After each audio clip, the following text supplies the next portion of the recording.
Thank you very much for coming. My name is Rhys Davis. I'm a barrister at Temple Garden Chambers.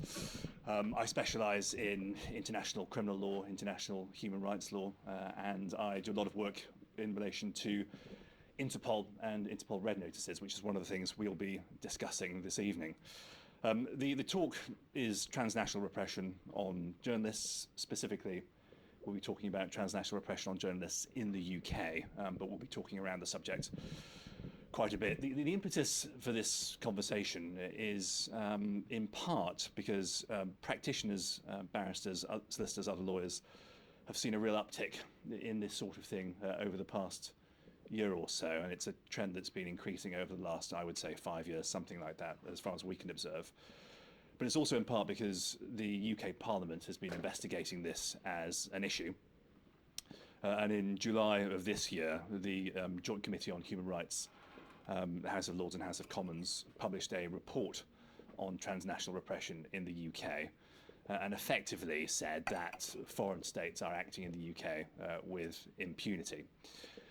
We, as part of our practice, I say we, I'll introduce the speakers in just a moment, but I'm referring to myself and my colleague Ben Keith, who sits at the end. You can spot a lawyer this evening because they're wearing a tie, by the way, and you will see them hand out business cards later on. We've seen a number of clients who've come to us in relation to red notices in particular, but it's not just red notices, it's about transnational repression more broadly. And in a few moments' time, hopefully Ben will describe what we mean when we're talking about transnational repression.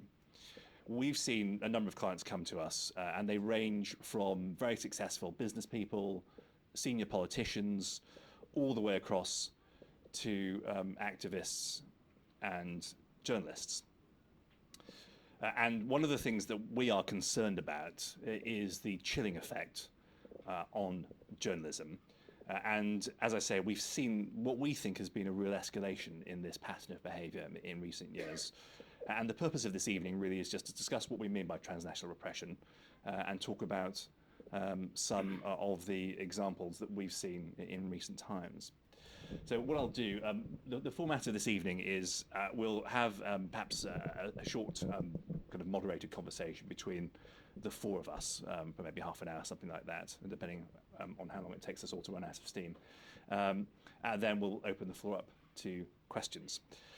The fantastic panel that we've got this evening. Let me start with my colleague who sits furthest away from me, Ben Keith. He's a barrister at 5 St Andrews Hill. Even though I know him well, I better check my notes before I say anything that he wants to see me about afterwards. Ben is an extradition practitioner in part, and he's also a barrister that specialises in a similar sort of work to me, that is international human rights law, international criminal law. Ben was the International Pro Bono Barrister of the Year in 2021. He's been nominated by the International Bar Association again this year for a Pro Bono award. He's the co-founder with me of an organisation called International Human Rights Advisors, and he's also the co-editor, again with me, of something. God, it sounds terrible, doesn't it? It gets worse, actually. He's also the co-editor of something called Red Notice Monitor. I was going to read out the various quotes that I have about Ben, which are in Chambers and Partners and the Legal 500, which are these guides to how wonderful lawyers are, but I realised, and I say this almost without exception, that I had written every single one of those quotes, and they'd been published, so I think it would probably be impolitic and perhaps blush-making for me to do that. So, Ben, thank you for coming. We also have, sitting next to Ben is Catherine Philp. I'm sure a number of you here this evening will recognise Catherine. Catherine is the Chief Diplomatic Correspondent for the Times. World Affairs Editor. Oh my God, I've got that wrong. Anyway, sorry, World Affairs Editor. And I think it's fair to say that Catherine is one of the leading foreign correspondents that this country has produced in recent years. Catherine, you've obviously been in hotspots around the world, everywhere. You're off, I think, to Palestine and Israel tomorrow. One of the reasons that we've asked Catherine to speak, apart from her general expertise in this area, is that she has been herself the victim of transnational repression. I think it was at the beginning of 2024, you travelled with Ukrainian forces. It was August 24, with Ukrainian forces and crossed the border into Kursk and wrote some disobliging articles about the behaviour of the Russians. And not so long after that, the Russian authorities, both actually in the embassy in the UK, but also in Russia made various threats towards you. You've been banned, I think, for life now from Russia, and you have been threatened with what is referred to as an international arrest warrant, which we will explore what that means in due course. We think that probably means that you have been threatened with a Interpol Red Notice. And as a result, you are perhaps the exemplar of a journalist who has been subjected to transnational repression. When Ben talks about the meaning of TLR in a few moments' time, we'll hear a bit more about the fact that it goes beyond threats to journalists. We see that there are threats to family members of activists. We see that there are activities on the ground in the UK, attacks occasionally, things of that nature. So it's a very broad definition, I suppose. But Catherine, thank you for coming this evening, and we look forward to hearing from you. To my left is Sahar Zan. Sahar is a award-winning broadcaster and journalist, and she writes and speaks on a very broad range of topics. Zaha, in I think it was 2022 or 23, you began the Dirty Work podcast for Sky, and that was a analysis of Interpol and the Red Notice system. So thank you for coming and talking about that this evening. And Sahar, I know that you also have been to some very interesting places recently, and you were telling me that you got back very recently from an analysis of exorcisms in Southeast Asia. I'm not sure that's strictly on topic this evening, but you never know. I was going to make a quip. Well, I was going to make a quip about a kind of supernatural or powerful force oppressing people and causing them to do very strange things. But then I realised that was a definition, perhaps, of Interpol and Red Notices rather than exorcists. So there we are. Anyway, after those poor taste jokes, welcome everyone for coming. Should I stop now? It's all downhill from here. Yeah, it is all downhill, I'm afraid. Ben, can we start with you, please? Why don't you talk to us about the sort of machinery of transnational repression, and perhaps one of the focuses, I hope your microphone's on, one of the focuses that you and I have is very particularly Red Notices. And there will be some people here that don't know what Red Notices are. Wait for it, Ben, we'll get there, hold on. You okay? Ready? Go. Ready. So I'm going to talk a bit about Interpol in a moment, but there is some debate in the human rights world as to exactly what transnational repression is. And there's a lot of human rights NGO work going on to sort of try and define what exactly that means and what things constitute transnational repression. But I suppose that the easiest way to describe it is from sort of perspective of people who've been the victim of it, which is it's state-led repression, which is against individuals.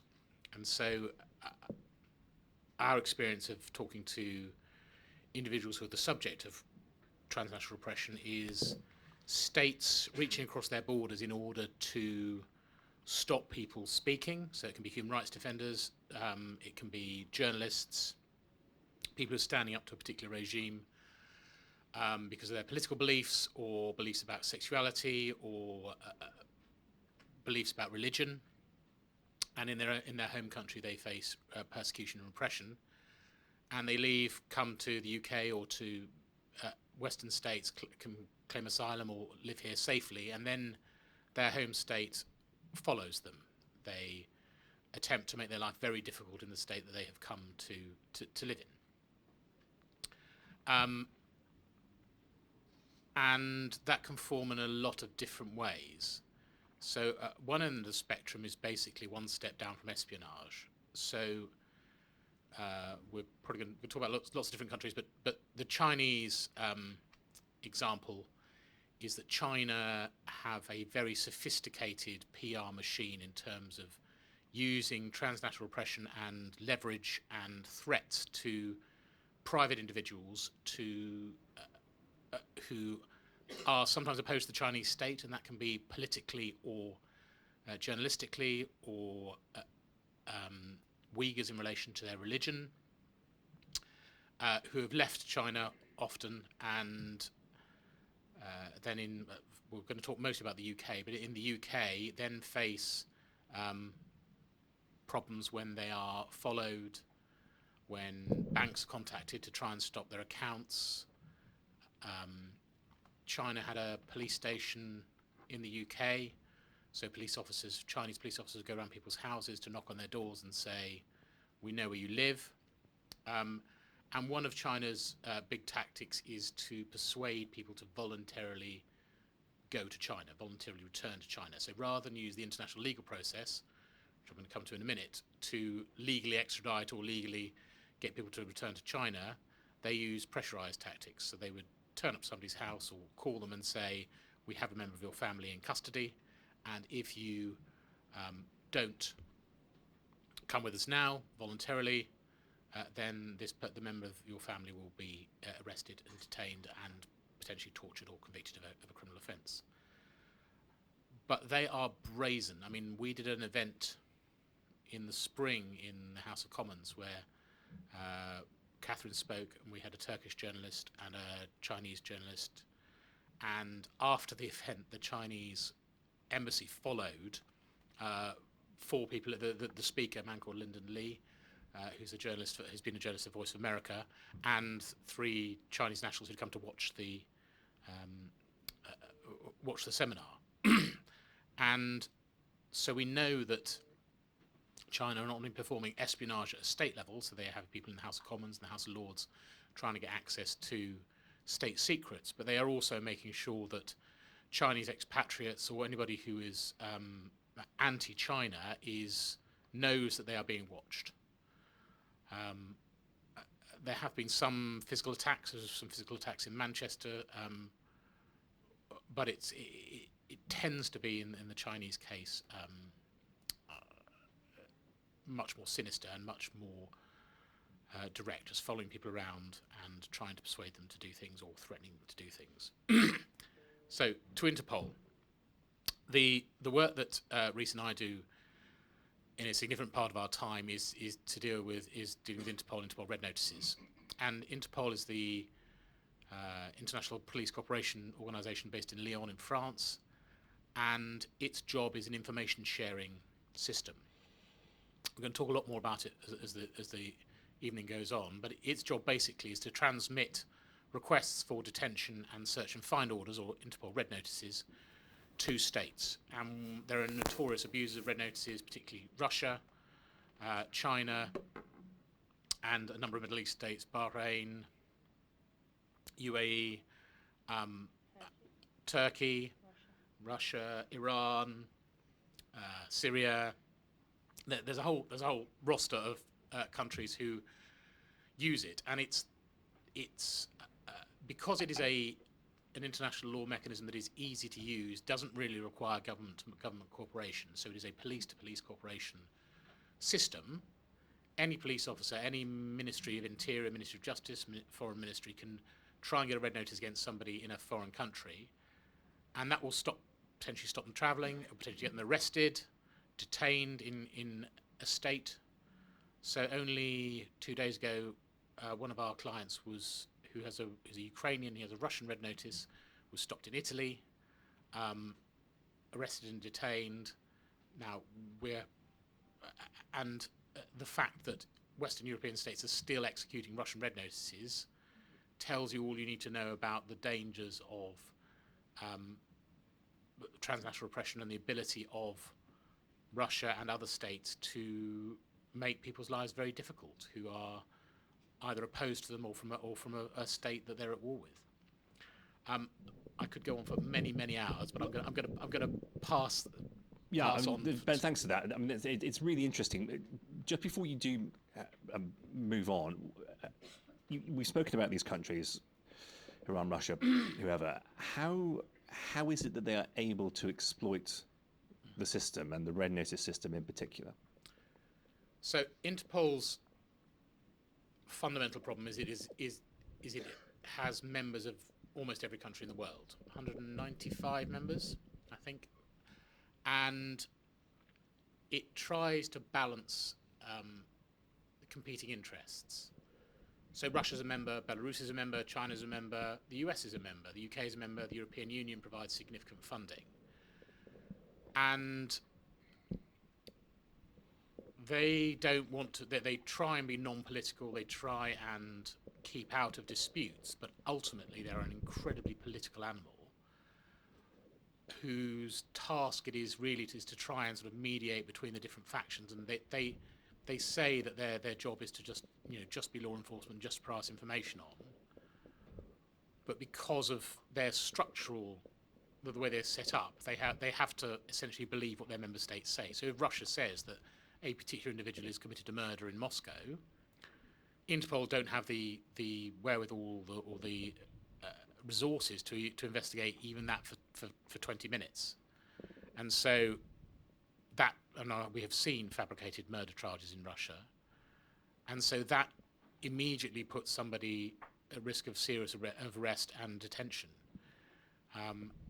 And because of the system as the way it's set up, it is very difficult to challenge a red notice or another type of notice until somebody's arrested, partly because you just don't know that they exist. And that's not unreasonable that they're kept secret, is it? Sorry? That's not unreasonable that they're kept secret. No, it's not. It's not generally unreasonable because there are 80,000 live red notices, we're told. We don't know the figures because Interpol are notoriously secret about the number. And they are used for catching murderers, rapists, terrorists, serious drug dealers, organised crime. But under that cover are also human rights defenders, journalists, business people, and people who just should never have been subject to criminal proceedings. Yeah. Okay. Ben, thanks for that. Let's pause that for the time being. I'm sure we'll come back to you in a few minutes' time. Saha, you were the brains behind the Dirty Work podcast. What was it that drew you to investigate Interpol and Red Notices? What drew me was the element of shock, the fact that the perception we have about Interpol is as the world's biggest police organization, with how it's portrayed in Hollywood movies and just generally how it's thought about as an organization that is incredibly powerful, incredibly connected.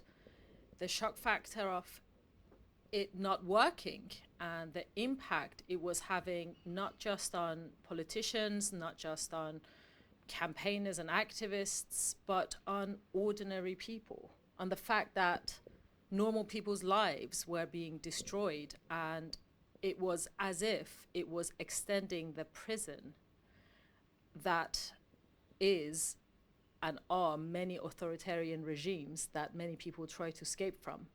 That to me was terrifying. And the fact that myself as a British Iranian journalist here in the UK cannot be safe, as an international journalist that constantly travel to different countries, I'm not safe.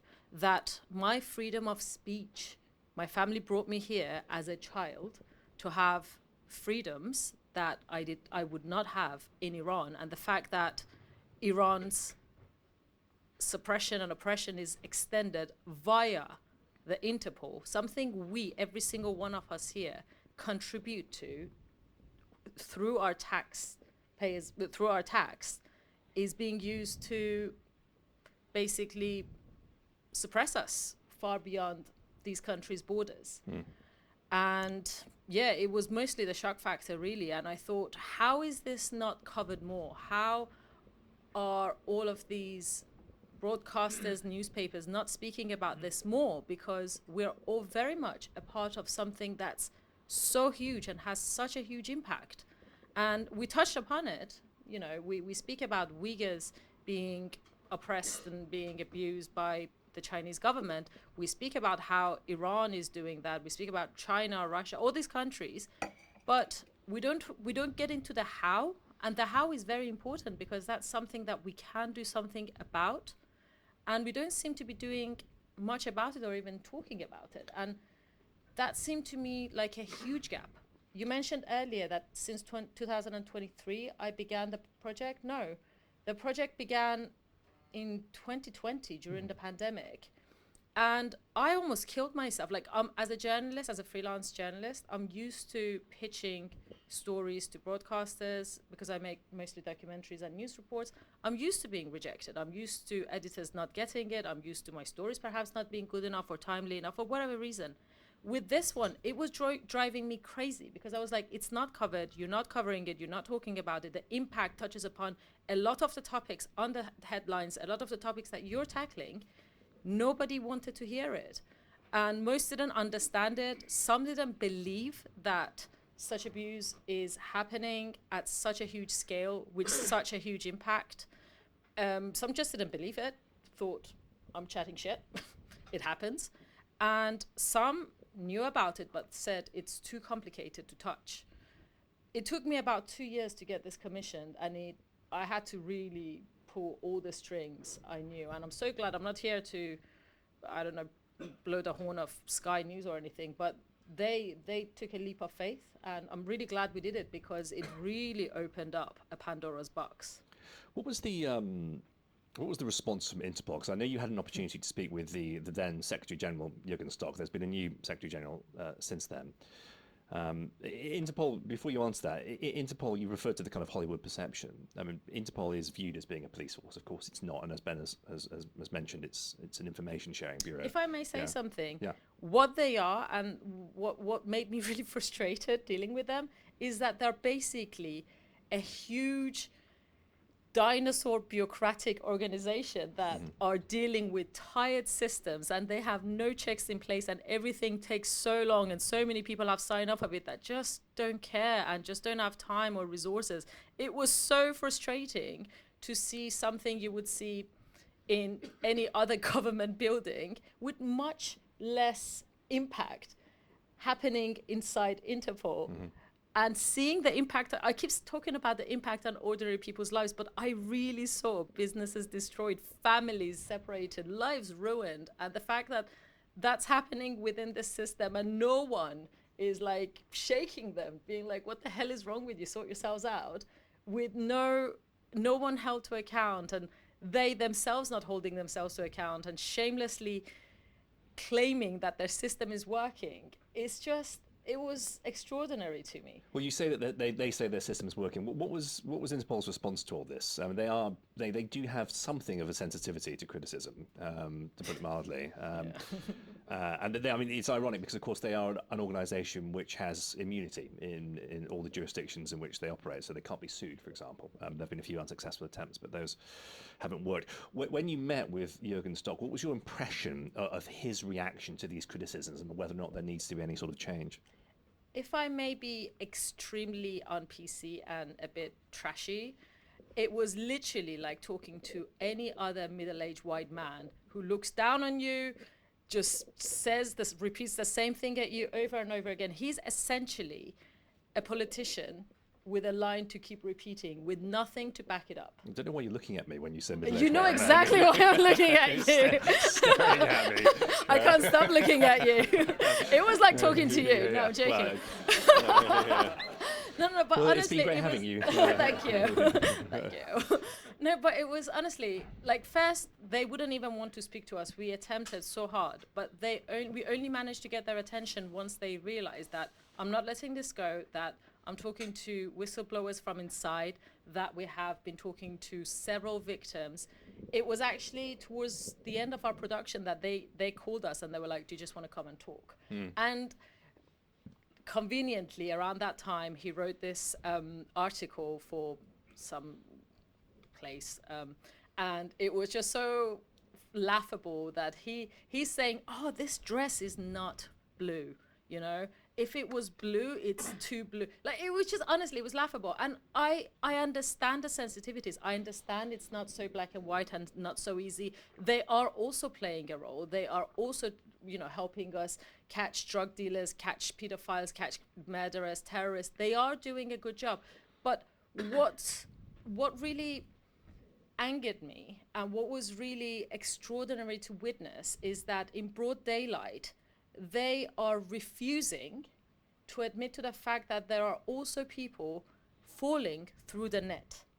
And he loved repeating the fact that one case is too many, quality matters, but it doesn't, because we know that hundreds of people, and that could just be the tip of the iceberg, because as Ben mentioned, they are incredibly secretive and not transparent when it comes to releasing any data, right? We know that so many people are falling through the gap and there is no support available to them because most countries just act on trust. You know, they trust Interpol, Interpol trusts them, and that's how this mess has happened. The fact that this was happening to this scale, it was just, sorry, I'm just so, I'm quite like annoyed that we're still sitting here talking about this and you guys have been campaigning for this for years. I don't know how you do it because it was really frustrating. And the fact that this is happening under our watch in this day and age, and we are all taking part in it, we're all paying for it, and we're all relying on it, is just really, it's hard to believe. Yeah, well, we'll come back because I think you probably got some thoughts about ideas for reform and perhaps what they should be doing right. But let's pause that for the time being. If I could just say thank you for your contribution, and if I just move to Catherine for a few moments. Catherine, you've got a microphone there. Catherine, obviously you've been on the sharp end of this. I mentioned when we were doing the introduction that there might be a distinction between Red Notices and Interpol and the threats that you've received from Russia. And so I'd like you to talk about what you understand those threats to be. But before we do that, can you just explain to us what happened? How did this all come about? Yeah, sure.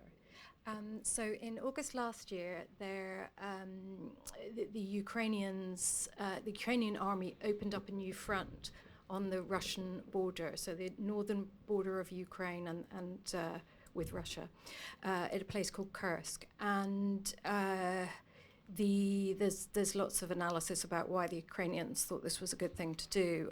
Partly, perhaps it was to draw some forces away from the Donbass, or possibly to conquer some land that could be used in a land swap later on. So it was there. We had, when it happened, we had quite a junior reporter in country at the time, and he wasn't allowed to go very far. I subsequently came in. I was scheduled to anyway. And obviously I thought, well, if it's possible to get over there, I want to do that. That's where the story is. And I had some friends coming back from that area who, including Deborah Haynes from Sky, who said, Sky wouldn't let me cross because of the threat to our correspondent in Moscow. So there was obviously, it's bigger than me. There was an issue. Now, we don't have a correspondent in Moscow because they left when the invasion of Ukraine started. The Russians brought in a law effectively criminalizing any reporting on the war as a war. It was a special military operation. And so those who have stayed sort of run that risk. Obviously, that's within Russia, so it's a separate thing. So I asked my editor straight away, I'm heading up to Sumy, I want to cross that border, what due diligence do we need to do? In this day and age, we have to do risk assessments, which we never did when I joined my newspaper. I worked for the Times. Nobody did them. It wasn't just us being uniquely irresponsible. And we commissioned some specialist legal advice on what the perils of crossing were. And as I rather suspected, one of them was the chance that Russia, a notorious abuser of the Red Notice, the Interpol Red Notice system, would try and use one against me. In retaliation. There were other issues about would I be captured while I was there, and we had recently had Evan Gershkovitz, who worked for the Wall Street Journal, which is part of my company as well, had obviously been in jail in Russia and subsequently released under a very complicated and political deal with the US government. So there were nerves surrounding that as well, where my newspaper was concerned. The advice we received said, this is a risk. The Red Notice is a risk. On the one hand, it's not valid. You're a journalist, and if you're crossing the border, despite the fact that it may constitute a criminal offence in Russia, you're doing it in the commission of your journalism, so therefore it ought to be covered. However, you cannot trust Interpol not to do it. So I knew that was a possibility, and I went into Kursk having said to my newspaper that I would seek a preemptive deletion of a red notice, which is something you can do before you know you have one, in order to not get snarled up and have your entire life ruined if it does happen to you, because most people don't find out. If you get a red notice, you won't find out until someone tries to enact it at a border. And I knew this very well because I know Bill Browder, who I think is well known to all of us. Bill Browder is the US-British financier who launched the Magnitsky legislation that put sanctions for human rights abuses on, firstly, Russia, and has moved to other countries, and it's in most of the Anglophone countries and Europe now. So I knew that he'd been arrested in Spain, of all places, on a red notice that he didn't know he had. This could be a big problem when your life involves going around to lots of different countries for your career, for your work. So I went across, I wrote about what was happening there, both the fact the Ukrainians had taken control of that area, and that various interactions they were having with Russian civilians there, including showing them some of the things that Russia had done in Ukraine that they were not aware of. That was published. We waited about, I also went in with a colleague from The Sun, Jerome Starkey, who's the defense editor. We came out and we coordinated our publications. I think it was the next day it was published, by which time I was on my way to Odessa. By the time I arrived in Odessa, within hours of publication, 12 hours perhaps, the Russian embassy in London had denounced me in quite lurid terms. They had said that I was banned from Russia for life, of course. They had a pop at my newspaper, who they don't like, and have voiced their dislike of before. And then they made some various unspecified threats about pursuing me. They didn't at that stage use the words international arrest warrant. That came out a little bit later, about 2 months later. They tried and convicted the CNN team who'd gone in just before me. And they were told that that was publicized in a statement from the court, saying that the next step was to seek an international arrest warrant. Now, as such a thing does not exist, we know it to be a red notice, and it chimed with the legal advice that I'd got. But Interpol would say that actually, because there is no such thing, they're not really, the Russians can't be referring to a red notice. There is nothing else they could be referring to, and we know that this is what they use when they, and indeed the legal advice I took before going in said that. That statement from the embassy as well was accompanied by both legacy and social media campaign in Russia, in which my name was invoked as a criminal, and again, lots of sort of lurid but less officially sourced threats against me were made. Yeah. So what happened next? So what happened next? Well, firstly, there was 2 months later, there's a CNN, obviously that is made explicit, and I realised that that's probably what they're referring to me as. I subsequently find my way to you via Bill and take the legal steps to lodge this preemptive this deletion notice, at which I'm essentially asking Interpol not to pursue any red notice against me, or not to take one credibly. By this point, my colleague from The Sun has also done the same. And whilst he's doing that, he then gets notice from the court in Kursk that he's been tried, convicted, and an international arrest warrant has been sought not only against him, but also his Ukrainian fixer, who is not per se a journalist, so not registered in there's no way Interpol could find out. One of Interpol's claims subsequently has been that they will magically know that you are a journalist and you're innocent, but they won't say that they won't pursue journalists, because, as they told me off the record, some journalists murder people. And so we can't say that we don't pursue journalists, because some journalists murder their wives, and they must be sought after. So I think the issue of secrecy is absolutely key to this, because had I not had that legal advice in the first place, and then I have to say I had something of an issue, as you guys know, with convincing my newspaper the action that needed to be the legal action that needed to be taken, despite the fact that they'd commissioned the advice that laid that out in black and white.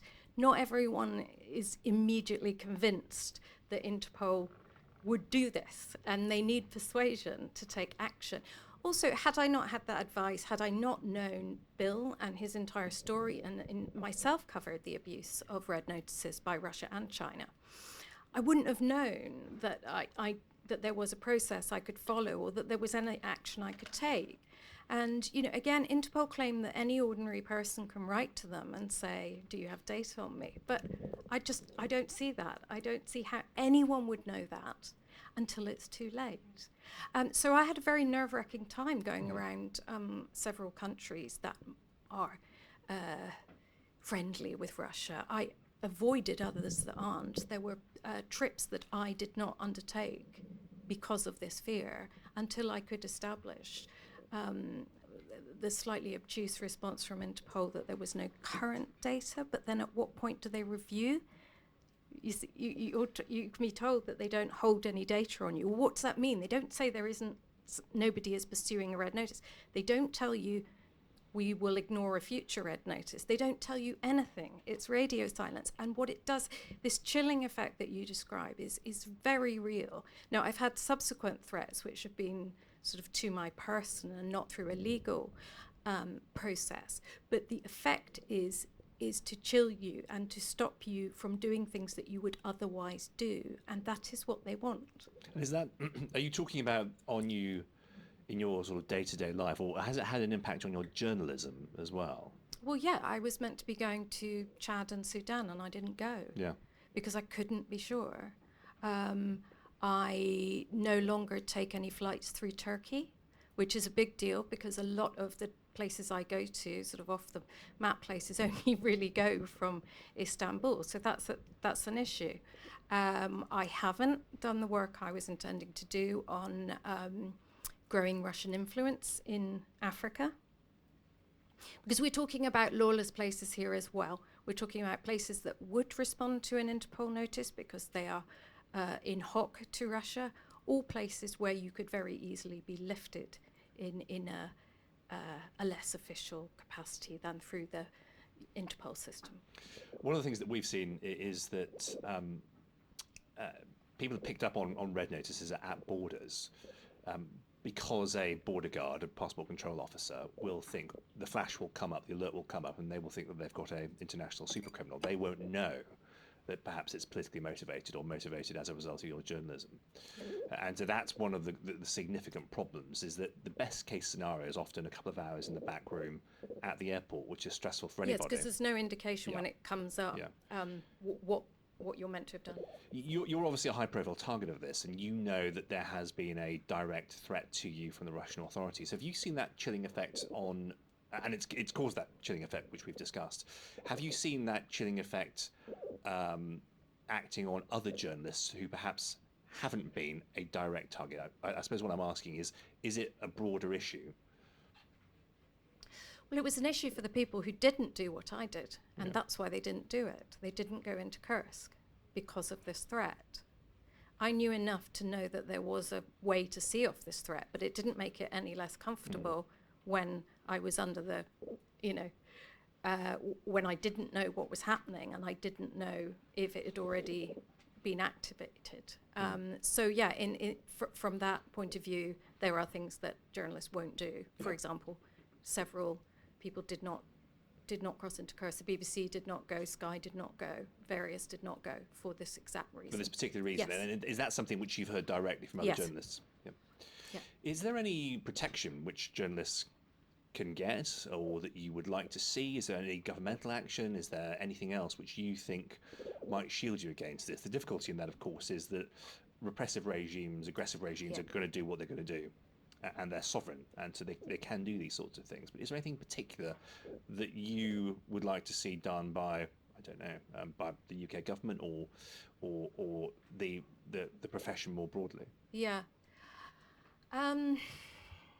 Well, there's the question of what happens here in the UK. I mean, I would like our government to take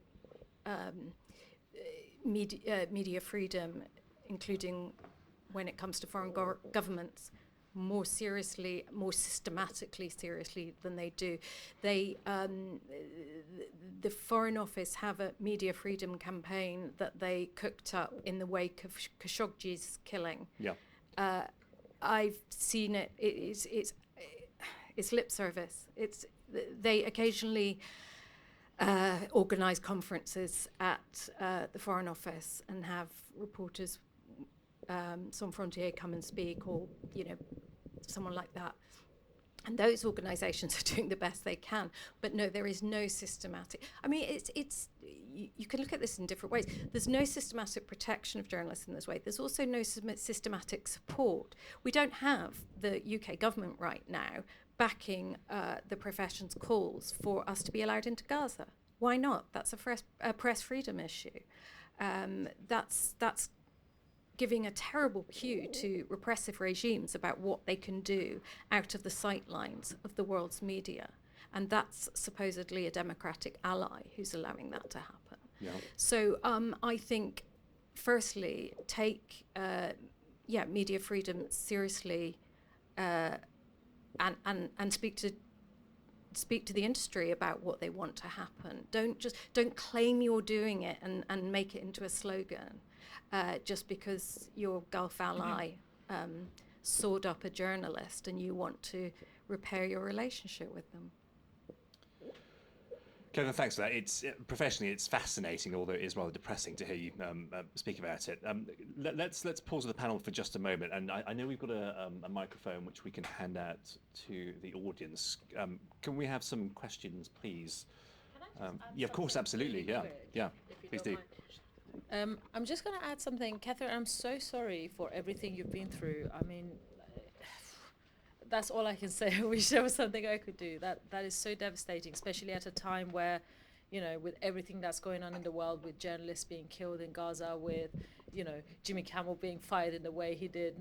I don't care about everything around it, but the fact that he was. The way, with the rise of the far right, we need journalism as much as ever right now, and with the direction that the world is taking, it's really sad to hear about your experience and the rest of our colleagues. So I'm very sorry. And you mentioned Bill Browder. I feel like it's really important here, and the reason I'm here is not to talk about my work, but is to make sure that the story of people I spoke to do not get forgotten, the suffering do not get forgotten. And I just want to say something real quick. Bill Browder he labels himself as the poster child of Interpol Red Notices. He's had 11 or something. And he told me that he spent millions of dollars trying to fight the notices, trying not to get arrested. But let's remember, he's a person who is incredibly rich, who has a voice, who has a profile. You still have a profile. You're still living in a country where rule of law is respected, and a lot of other people who do speak about this are mostly in that position. But I want to stress that this is impacting, and the people who are being impacted the most are people who don't have a voice, who don't have the money to fight it, whose stories we never hear, and their lives go destroyed, their children's lives go destroyed without any of us hearing from it. I spoke to a Bahraini dissident who was trying to escape as a journalist, as a freelance journalist and an activist, trying to cover the protests there. He tried to go to a different country because of the government pressures. Interpol made sure, because of Interpol, he was arrested and deported back to Bahrain. He's rotting away in prison. What about his family? What about his life? I spoke to the family of Idris Hassan, who's recently been released, but then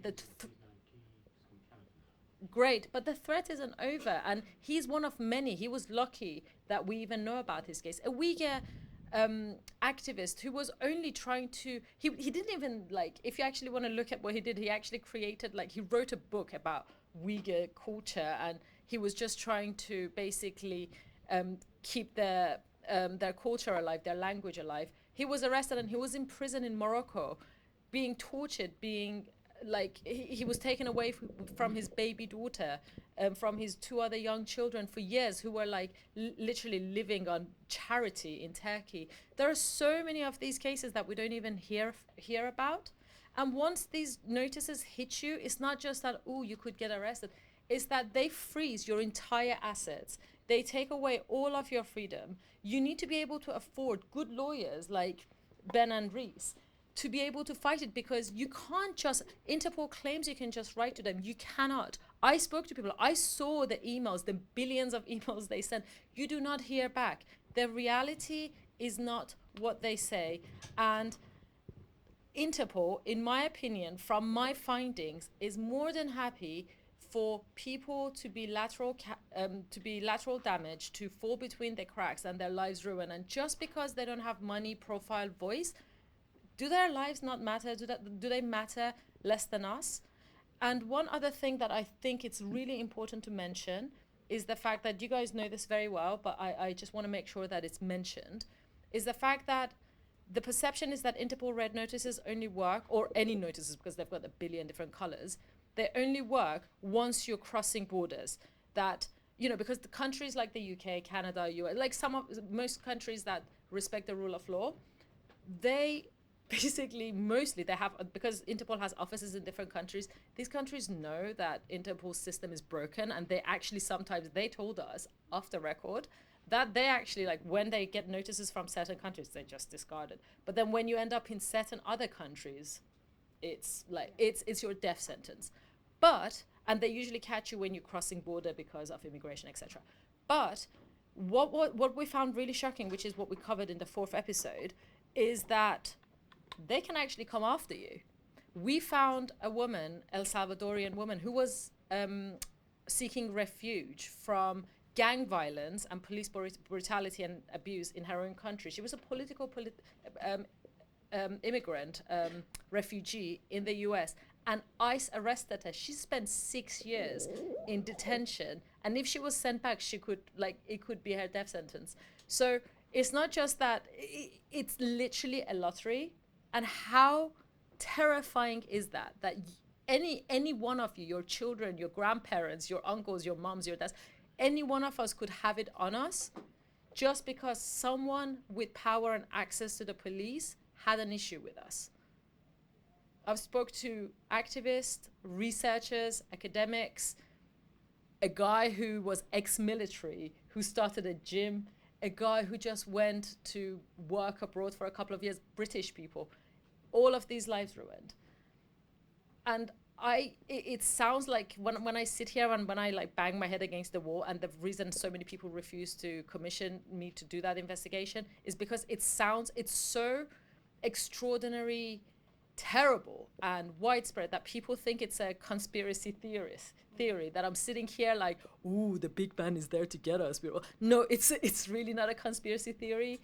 She can tell you, these guys can tell you, every single person I spoke to could tell me it's real, it's big, it's impacting people, and most of those stories we're not hearing about. Thank you. That's one. I mean, you're right to describe it as a lottery, the experience that we have. And you talk about some countries being ignored by others. The UK and the US will, of course, ignore a Russian-issued red notice, but that's not necessarily true of Spain and other rule-of-law jurisdictions. It doesn't have to be a non-rule-of-law jurisdiction. It can be a country which you would otherwise expect to be very civilized when it comes to these sorts of matters, but you can be trapped wherever you are. I'm going to open it up to the floor now. We've got time for questions, about 5 or 10 minutes. Lady over there with the roving microphone. I'm really happy to see a lot of mention of the Uyghurs, because I think they're a group that in the UK, compared to say in the US, I don't think they get as much support. I don't think there's as much awareness. But in relation to what's just been discussed, I'm wondering what kind of pro bono support is out there, and are there legal organisations that are trying to raise funding for those people who can't access legal support? Is there much kind of that's been done about that, and are people who might need that support aware of any potential funding that they could get? I think, Ben, why don't you field that one? Have you got a microphone, Ben? I know you like to. Yeah. There's not. I mean, I think I know there are a few NGOs who are working on Russian and Belarusian cases who are providing some paid-for support. I mean, the Uyghurs are not always the easiest to work for, in that getting access to them to say, can we help you, they're understandably a very insular community who have been persecuted. So I mean, we've done some work with them. There's no particular organisation or individuals who are offering pro bono assistance. I mean, we do a level of pro bono. And I think we got 3 or 4 Uyghurs off the list, but then there was some there's a diaspora in Turkey who are all on there's a terrorist list that was published, so they are considered to be terrorists. It's the same list that Idris Hassan was on. And Idris Hassan was a Uyghur activist who was arrested in Morocco, as Sahar said. But there was a leaked list saying, I think 12 or 15 individuals were terrorists, Uyghur terrorists, and that has caused those individuals, who I know are in several Central and Eastern European and Turkey, real problems, because the Turks arrested a load of them last summer. There was a dawn raid, and we got quite a lot of them out using local council. But there's no because there's no one. So I mean, that's one group, but there are lots of different groups who face different issues, and so if people contact the right lawyers, then they will get some support. I mean, Safeguard Defenders do really good work for Uyghurs and Chinese.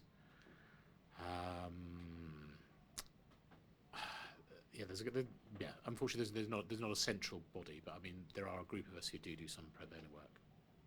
Thanks, Matt. I think there was another question from the floor. Did I see a hand up? Oh, yes, the Thank you. lady in the scarf. Thank you. Really interesting. Thank you so much. I was wondering, you mentioned, I think, Sahar, you mentioned that actually a lot of this is being funded because Interpol is funded by contributions from countries like ours, lots of different countries in the world.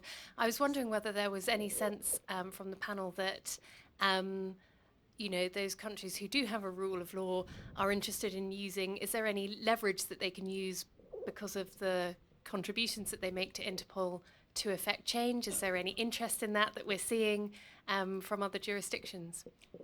Ben and Reese are in the best position to answer that as experts on this, but the short answer is hell no. Because the way Interpol works, each member country contributes towards the running of it, both financially and by providing, I want to say agents, but they're not agents, by offering people who would go and work in the building for a while in Lyon or elsewhere, right? And it doesn't matter how much you contribute, as long as you're a member state, whether you're Iran, Afghanistan, Russia, Turkey, whatever, you all have an equal say. And Interpol's justification for allowing this to happen and for not holding anyone to account and for not basically having any penalty in place for serial abusers is that they justify this by saying we have to basically respect all of our members and we have to basically maintain this boat so that it doesn't sink. So that's basically the justification. And I did speak to, the experts I spoke to, including Ben and Reese. The argument is we should be doing something. We're actually contributing more than a lot of other countries. So is the US. So is a lot of other countries who are respecting the rule of law. But we're not. And it's business as usual. And so many people are still being impacted. Yeah, absolutely. The difficulty with Interpol, it is an international organisation. It has 196 members. So the Interpol approach is very much that they don't want to rock the boat. They don't name and shame countries who routinely abuse. They don't release statistics for countries who have red notices deleted. So it is very difficult to get the information out of them. Catherine, did you want to follow up on that? Yeah, I just wanted to say, possibly a less depressing note is, firstly, one of the most frightening things about thinking that you might be caught up in this is the secrecy. But I think in the last year or so, Interpol have started to show quite a lot of sensitivity about this criticism, and particularly where journalists are concerned. So when I spoke to very much a non-executive and front-facing Interpol person, he said, we called everyone who went to Kursk to say it's all fine. And I said, well, you didn't call me. And he told me that if they wanted to know that someone was a journalist, if they got a red notice against them, they would Google them. And yet he didn't know I'd been to Kursk. There's only a handful of us. And he never called me. And I said, have you called Jerome? No. Remarkable. Yeah. So you're literally being asked to be satisfied that your freedom is in the hands of an organisation who think it's adequate to Google your name to see if you're a journalist. This presupposes that the red notice request gives away the fact that you're a journalist, which they may not. They may simply say that I illegally crossed the border and therefore I'm a criminal and they want me. Because the red notice is only 2 pages long, and a quarter of that is your picture. So there's not much information on that. There's not much detail, yeah. no. Yeah, no, thanks for that, Catherine. But yeah, sorry, just please. the less depressing one is that they have shown, and I think you've both experienced this recently, that they've shown increased sensitivity to criticism, and that may be something we can build on with them. Absolutely. Can I actually add something? When I was talking and challenging Jägenstock on all of these shortcomings, the General Secretary, he basically said exactly that. He's like, but we're better, you know? And I was like, how is what you're saying different to Saudi Arabia's defense when they made driving legal for women? You're so bad, things are so terrible that I'm not gonna applaud for you being slightly more transparent. It's not good enough. It's not good enough. You're extending the arms of countries like Russia, countries like China, like Iran, you being slightly more transparent. No, I refuse to say or to even have hope in it. You want to be transparent. As journalists, our job is to hold power to account. And by withholding crucial information, you're preventing us from doing that. And as journalists, we know when someone with so much power especially is withholding information, they're hiding something. And they're hiding it because they know it's really bad. Stop hiding it, show it, and stop pretending like you don't know what we're talking about. You know exactly what we're talking about. And I'm sorry, but cut the bullshit, because it's people's lives at stake here. Absolutely. Yeah. I think we've got time for a couple more questions. I know the gentleman at the front has been waiting for a few moments. Then I'll come to the lady at the back. A couple of quick questions. Is there any indication that Russian money helps lubricate the willingness of certain countries to enforce the red notice? And Ben mentioned Chinese police station, which I'd never heard about before. Perhaps he could just explain that, just in case I go to Shanghai and don't come back. Can I field the money point, Ben? If you then do the police station point, Yeah. Very very briefly. There is a money problem with Interpol, but it's not, weirdly, it's actually not Russia that's the problem. Interpol's budget is tiny. I mean, in the countries that apply. So, for example, you were worried about going to Sudan. Yeah. Would there be an indication that Sudan might just have had its coffers increased by Russian money to ensure that they... Well, I don't suppose we could.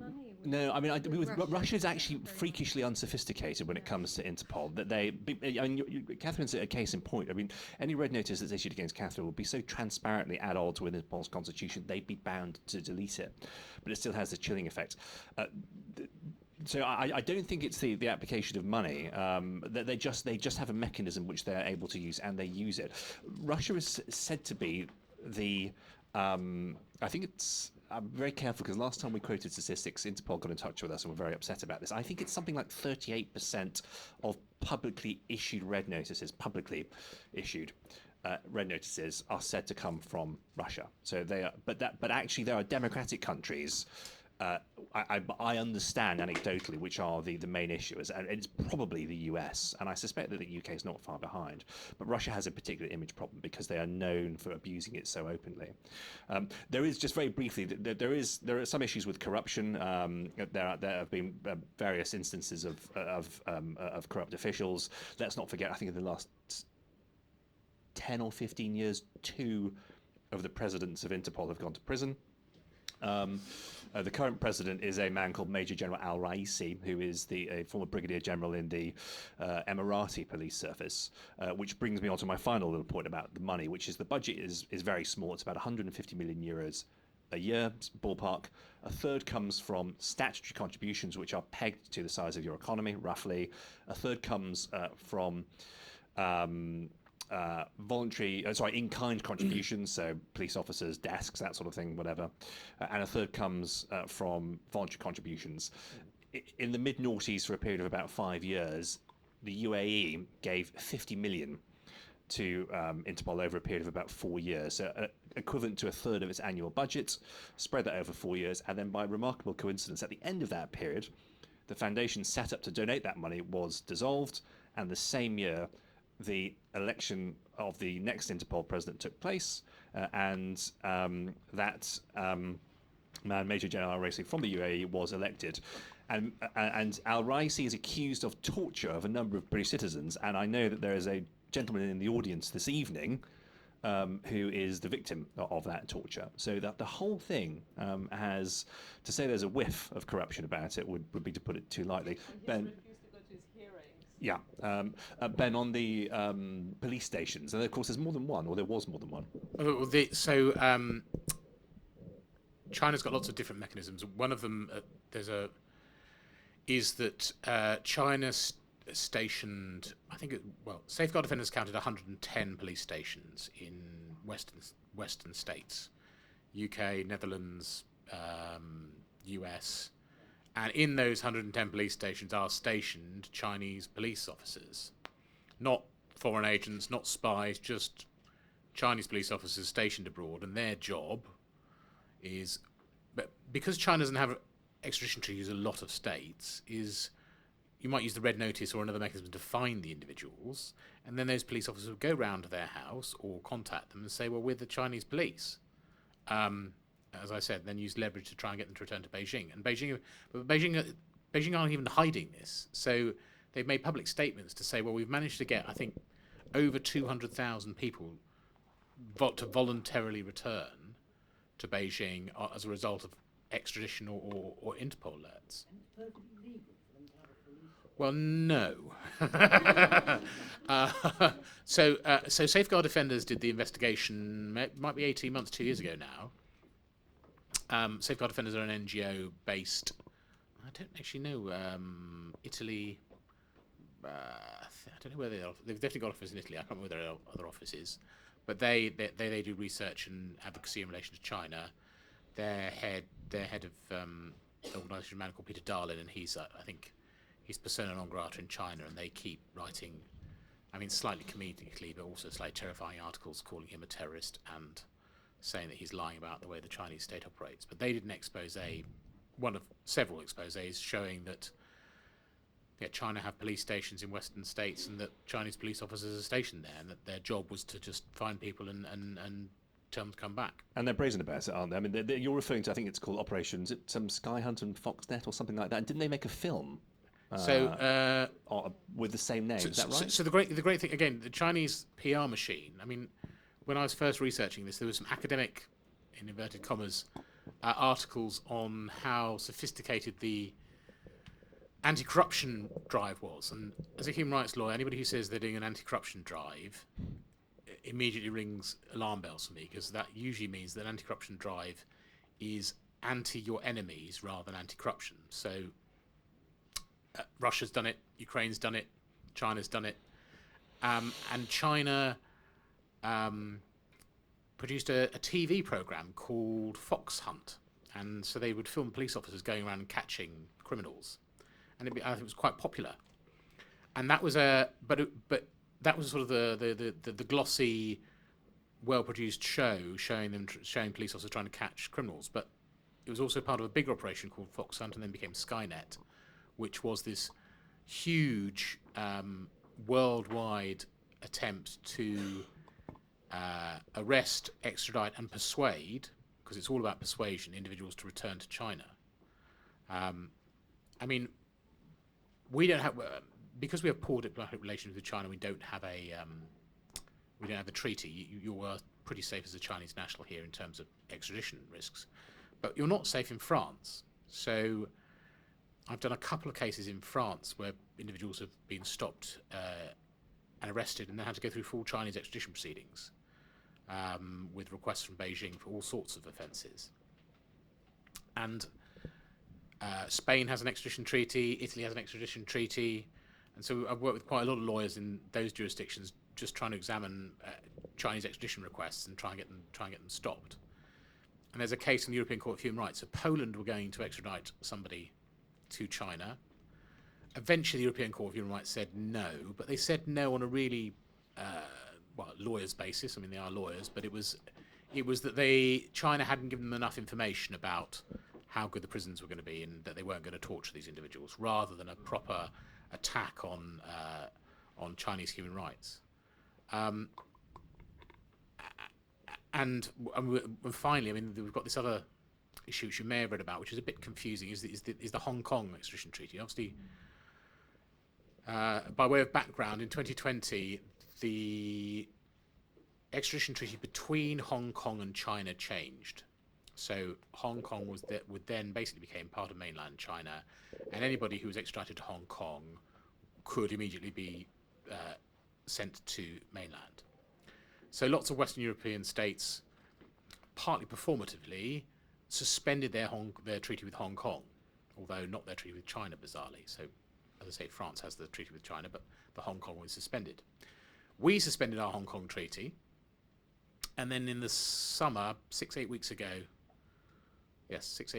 the current government said, well, we're now declassifying Hong Kong entirely. So Hong Kong's going to come off the extradition list, and we're going to put it on a special ad hoc list. It's going to go on the same list as countries that require a special extradition agreement. You have to make a special request for an individual in individual cases. Now, that in and of itself isn't so legally bad, but for the fact that the minister then wrote a letter to say, well, actually, we really want to cooperate. We're doing this so that we can cooperate with China and with Zimbabwe, that other bastion of human rights, to extradite people should we need to. And I mean, it showed that sent, understandably, a number of Hong Kong activists in the UK into extreme worry. Yeah. They still remain reasonably safe here, but just that the government, any government, doesn't really think it through properly. It just shows that it doesn't take much for somebody to change from being safe to not being safe. I mean, and finally, I mean, we talk about Russia as this big evil monster, but it wasn't that long ago that I was doing Russian extradition cases on a regular basis, and there were Russian extradition cases coming through our courts 10, 12 a year. Now, we only extradited one person to Russia, and a couple of people agreed to go to Russia. But that took a long time. There was a lot of hard-fought cases trying to stop Russian extradition cases, and eventually they sort of ground to a halt in about 2020, and then the war came. But we still have a treaty with Russia, and that could still, when we decide that diplomatic relations get better, we could still extradite there. Hopefully we won't, but those risks still pertain, and therefore, you know, transnational repression does still exist in pretty stark legal form. Yeah. Thanks for that, Ben. I'm sorry, we've got time for one more question. A lady sitting on the red bench over there has been waiting very patiently.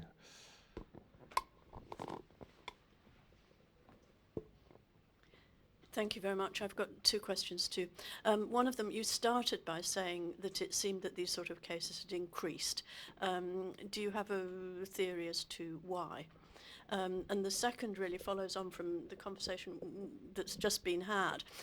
Do you think there's any way in which the UK, in fact, is quite a soft touch for this sort of thing? Because I think we've seen a couple of cases where Iranian agents or assassins have tried to attack Iranian exiled journalists. We've had various rather strange episodes in the House of Commons with maybe Chinese agents, maybe not Chinese agents, maybe trumped-up charges, now dropped in a particular case, but also somebody regarded as an agent who was named in the most extraordinary way. It also seems quite simple in the UK to get a parliamentary pass for somebody who is not a UK national, and that doesn't, in the US, if you were wanting a congressional pass, the strictures for that would be 1,000,000 times more than they are in the UK. Yeah.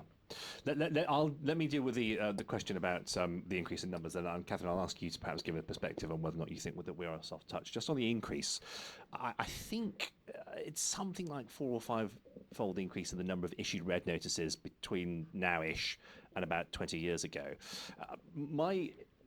Of course, there's no easy answer to this, but my instinctive guess is that because repressive regimes have worked out that they can do it. And it's as simple as that. It's a mechanism that hasn't been reformed, and it's a mechanism which is easy to use. And what the sorts of things, and this comes back to Ben's point about corruption allegations. We see time and again allegations of fraud and corruption, which when you scratch at the surface, you realize underneath it, it's a politicized allegation. Someone's fallen out with an official. Someone is a successful business person who has been targeted, or they are simply a politician, and it's easy to accuse someone of graft and corruption, and therefore to target them. So the simple answer is, I think, that it's a system because it hasn't been reformed. And once the people have worked out how to use it, why wouldn't they? Soft touch. Are we a soft touch? Well, I know it didn't require a parliamentary pass to come to the event that you guys had at Parliament, but we know for a fact there were people there who then followed the speakers home. There's been other allegations of, the Chinese spies or not. Also, Russians coming in and out of Parliament to various hearings that you might think there'll be. There is no. There's nothing to stop anyone walking. There's no ID if you want to come into a parliament. And I suppose that's, in a sense, that's correct because we want an open parliament. But if you can actually take employment as a researcher and the researchers. I don't know quite enough about that, but I think there is. I think that there's a lot of ways in which people certainly. There certainly seems to be a perception that there's less jeopardy in undertaking these kinds of activities in the UK, and I think we know that from, the chutzpah with which Iranian opposition dissident journalists have been targeted very violently. The fact that I know they were both dual nationals, but Sergei Skripal and Alexander Litvinenko were attacked on British soil, that would not happen if they'd been in the US. The Skripals are no longer in the UK, and we know why, because we did not believe we could protect them. So I think there is an issue of jeopardy. When certain threats, and I don't want to go into too much detail about this because obviously it is my personal security, I spoke to the security services here. I think you know who I mean by that, and they said it would they would consider it a massive escalation to be attacked on. For a British citizen to be attacked on British soil, as had been threatened, but it has happened, and dual nationals have been attacked. So possibly, but I'll leave you with a story. A colleague of mine who was married to a Russian woman and had reported in Ukraine and presented at A&E with severe diarrhea and vomiting and intestinal problems. As soon as he mentioned his profession and where he'd been, he and his wife were immediately isolated by the emergency services, and every single poisoning test you can imagine was run on them. So I think our emergency services are more aware of this than our security services are, because they will do it straight away. And they isolated them both from everyone. Full hazmat suits, the lot. I suppose that's something, isn't it? I think it's there's two things just like to say about that is the difference between transnational repression and espionage is that the transnational repression is performative in that you actually want to be seen to be doing it. in order to, so that the people who followed the Chinese journalists wanted to be seen. They weren't sneaking around. I remember one of the first examples of recent I saw. We went to Helena Kennedy was launching a report on the death penalty in the House of Lords, and we went along and watched. And a gentleman came along and started shouting about how it was the International Bar Association, how the West shouldn't interfere with Saudi, and it was perfectly good justice. And Helena and Ken MacDonald, people were talking about how all these children had been put to death. We left. I think we went off to the pub, and later we heard that this man had tried to steal somebody's phone, and the person whose phone had been picked up pointed at the police officer. The police officer apprehended him. He pulls out his Saudi diplomatic passport, and they have to let him go. And so, yeah, I think the whole problem about transnational repression is it's meant to be performative rather than espionage, which you're not meant to be found out about. There is a real, as Catherine said, I mean, the emergency services are very good, but it's a bit late by then. It is almost impossible to report proper transnational repression to a police force. So I've had clients who, I mean, one client, I don't know, we never worked out exactly who was behind it, but they were doing an interview for what they thought was Channel 4, and halfway through the interview, the journalist started questioning my client about whether she'd had an affair with somebody. Now, I mean, her boyfriend was on the tour with her and sat next to her, and she was like, "Oh, hang on, that's the propaganda story that's been circulating about me. Who are you?" And they said, "Oh yeah, well here's our passes." And then they picked up their cameras and jumped over the fence and ran off. And so I tried to report it to the police, and we eventually got through to somebody in counter-terrorism who sort of took a note of it, but that was about as good as it was. And I've had 2 or 3 incidences in the last few years where foreign journalists have been sent to the UK by repressive regimes to doorstep people. And it's not technically illegal, but it is pretty threatening. And I mean, we went to local police who just looked at their shoes. We tried to go to counter-terror, who was like, "Oh, you've got to go to local police, it's not terrorism." There used to be a proper diplomatic squad who were quite useful, but there's no real system reporting. And I mean, I've got a client at the moment, and his local constabulary basically think he's a conspiracy theorist, in spite of 2 of his friends being killed and another friend of his being attacked in the street. And so because local police forces just don't know how to deal with it, and it's a shame that there isn't a proper unit anywhere that knows how to deal with this. That might at least help those people who are in trouble be able to report these things. Thanks, Ben. Just before I wrap up, just to one final point on this soft touch issue is I suspect if we are, then other countries probably are as well. I know that you mentioned the US. Ben and I have spoken many times at the UN in Geneva, and particularly when a few years ago Ben and I were doing a lot of work in relation to cases touching upon the UAE, we'd be sitting in meeting rooms where there'd be a dozen people, and there'd be 2 burly blokes wearing Macintoshes pretty much staring at us. It was obvious that they were spying on us. So I know that the House of Commons is very, very easy, or Parliament is very easy to get access to, but I suspect other institutions, maybe not in the States, but other institutions, certainly the UN, are just the same. That's all the time we've got time for this evening. Sarah, Catherine, Ben, thank you very much for giving up your time, and also to the audience, thank you very much for coming. We'll see you again.